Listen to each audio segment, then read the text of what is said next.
Sunday, just a few more clouds, overall going partly sunny. I'm KIRO 7 pinpoint meteorologist Nick Allard. And right now we have lots of sunshine, 50 degrees in downtown Seattle. I'm Ursula Royteen. Listen live at mynorthwest.com. KIRO Radio 97.3 FM. News and talk, powered by the Pacific Northwest. The Big Lead is brought to you by 3010 Weight Loss for Life. The Dori Monson Show on KIRO Radio. This is The Big Lead. Coming to you from the Carter Subaru studio. Welcome. Welcome to the big show. Welcome to the weekend. Welcome to this Friday afternoon edition of the Dori Monson Show.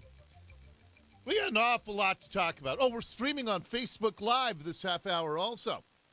We got a lot to talk about. We got some really serious stuff we need to get right to, so let's jump into the Big Lead. The Big Lead. Top story. I don't know about you, but I've been watching these non-stop, incessant commercials against Initiative 976. They've spent about $4.5 million to try to defeat this initiative. And it's Amazon and Microsoft and companies like that are the big funders, along with labor unions. They all want to keep taxing people an exorbitant rate for your car tabs, for my car tabs, so that they can keep transferring the money to government, even if it is an illegal calculation. There is no yes campaign. The yes campaign is people who are sick of paying $300, $400 for their car tabs, of seeing that Sound Transit values their vehicle that they bought 4 years ago for $8,000, and they claim that it's worth $12,000 today, 4 years later. So the yes campaign is taxpayers who are fed up. There's another Seattle Times editorial opposing 976 yesterday. They have written several of these now. And they tell us how disastrous it's going to be for the state and for our economy if people do not vote no against 976. And as I've talked about a million times, anytime government and legacy media collude against us, it's usually not a good thing for us, whatever they are advising. Government just wants more control and more money. Legacy media, in a case like this, well, Sound Transit is a huge ad buyer in all of these other media entities. And they can't afford to tick off, especially in the newspaper biz, where they're on really thin margins right now. And they're having a tougher and tougher time selling advertising. So the Seattle Times has this editorial headline: I-976 will bring pain, set back progress. And I just find all of this laughable. They have a multi-billion-dollar tax surplus because we've all overpaid our taxes down in Olympia. If they want to backfill anything that loses money when 976 passes, they can do so. But they are talking about, and man, listen to the lead, because this is an I told you so if I've ever seen one. A cautionary preview of Washington's future if voters approve Initiative 976 is on display this week high above North Seattle. The Aurora Bridge, Seattle's fourth busiest arterial, is showing how tightly the city's transportation infrastructure is stretched. And as you know, I believe this whole Aurora Bridge shutdown of lanes has been completely manufactured by the DOT, and then they get all of their media partners who support as much taxes and as much government as possible.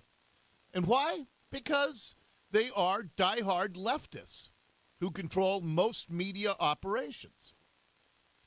Leftists don't control my show. but they control most media outlets. And so they want to keep the money flowing to the labor unions, to the political party, meaning Democrat Party, the one party that controls the state. And then they can galvanize more power. Amazon and Microsoft, they're all behind this because they want people across the state to subsidize the huge number of employees that they've brought to this region. And now finally people have had it. Average working class people have said enough. And here's the thing.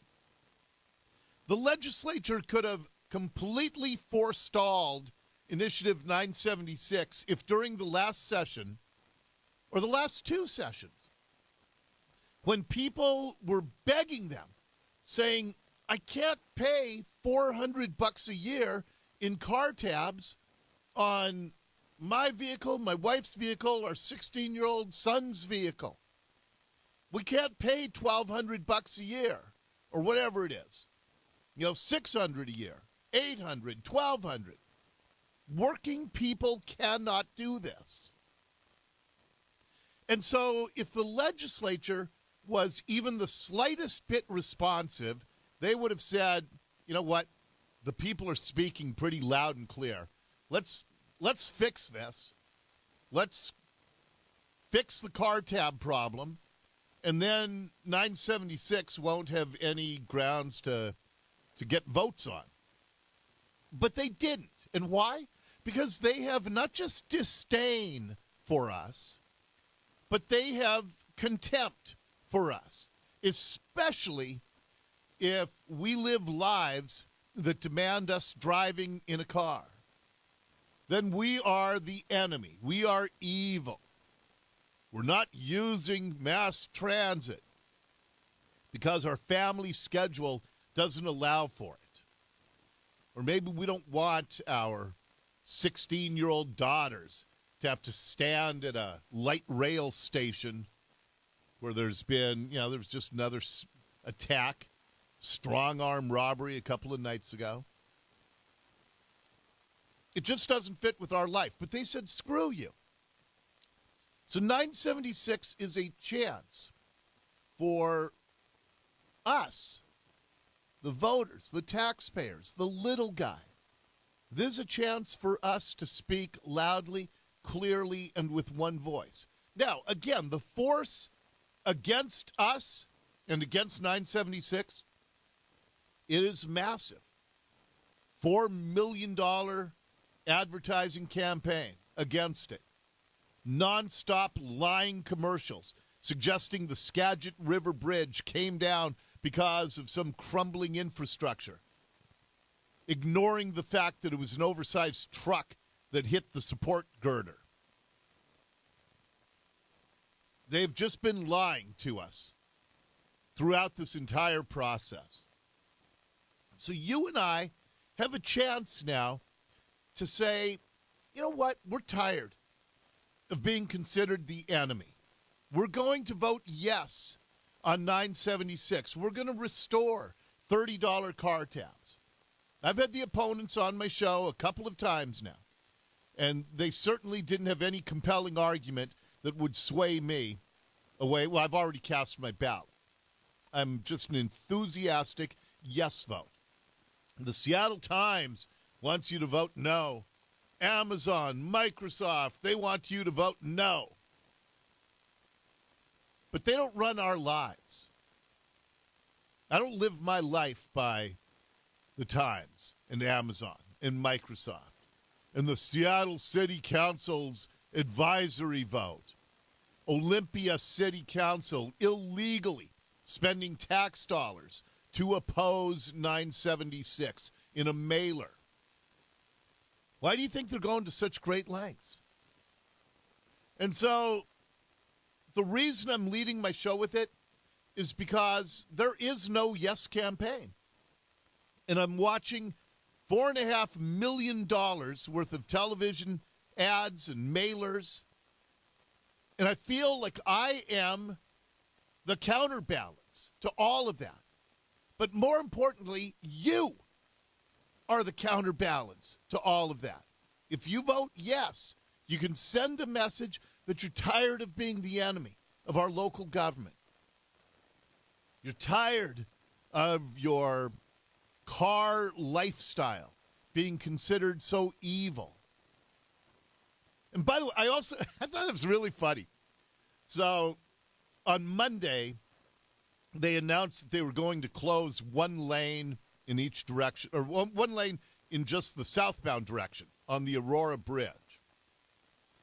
And I had the DOT on, and I think the whole thing has been manufactured to get people gridlocked so they'll be more likely to vote no on 976. I still believe that.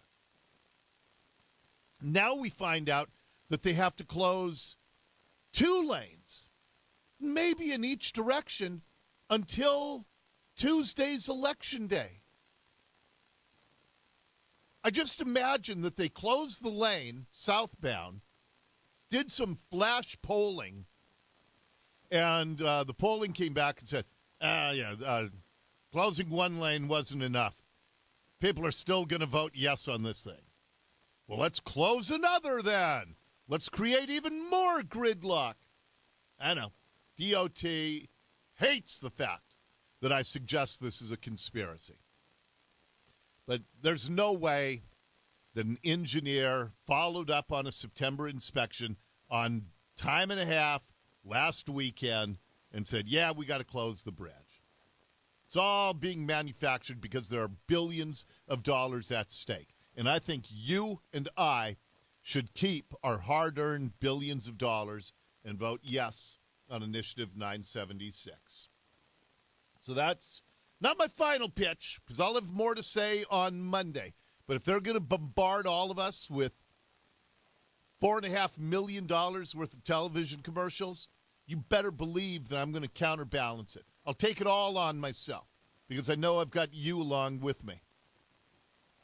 Next up in the big lead. The Big Lead, Bizarro World. For all of the people who live in Seattle and you consider yourself liberal, did you also know just how racist you are? Oh, Seattle liberals are horribly, horribly racist, according to the Seattle school system. This is a school system that wants to abolish kids' honor classes, highly capable programs, AP programs. And why? Because there's an achievement gap. There are too many white and Asian kids in the AP and honors classes, and not enough kids of other color, apparently. Asians don't qualify as a minority when we're talking about how racist Seattle is, I guess. And so this is really remarkable. We told you a few weeks ago about how Seattle Schools has announced that they are going to have a framework to inject math ethnic studies into K through 12 math classes. They're going to teach how math has been and continues to be used to oppress and marginalize people and communities of color. Math has been used to oppress communities of color. So if you say 2 + 2 = 4, racist! That's what they'll tell you in the Seattle schools now. So now we're hearing from this woman. Her name is Tracy Castro-Gill. The Daily Caller has a piece about her today. On October 19th, she tweeted a picture with Marxist ringleader as the caption. She said the next step is matching indoctrinated T-shirts. So she admits that it's their job in the schools to indoctrinate kids. And here's what she said. I am an educator of color in Seattle whose job is anti-racist work within the school district. Seattle is very white, nearly 70%. It's also one of the most liberal cities in the United States, and these liberal white Seattleites hate being called racist. But the thing is, a lot of them are. So here's a Seattle school official, saying that the people who pay the taxes and fund the schools and fund her job, that they are racist. She wrote on her blog that her mother's white, her father's Hispanic, that she has a strained relationship. She writes, I'm a fairly radical atheist and consider myself a far-left anarchist who fights for racial justice. My parents are both Trump-supporting Republicans. She's also fighting with her child's father after their child declared herself non-binary after reading literature about transgenderism. And this is one of the people who's in charge of injecting race into the math curriculum in the Seattle schools. And man, when I read to you more, I'm gonna save some of this for a little bit later in the show. But you have to hear this. You have to hear, and I've said this many times, the people who scream racism the loudest are almost always the biggest racists themselves. And this woman qualifies, and this is why our schools are failing, because they care more about a social justice, racial angle in math than actually educating kids. That is your big lead for today. The Big Lead on KIRO Radio. Okay, Ursula, let's go to check the news, and then the head coach of the Seattle Seahawks, Pete Carroll, his weekly visit with us, the Pete Carroll Show, next half hour here on the Dori Monson Show. This hour of the Dori Monson Show is brought to you by Insulation Northwest.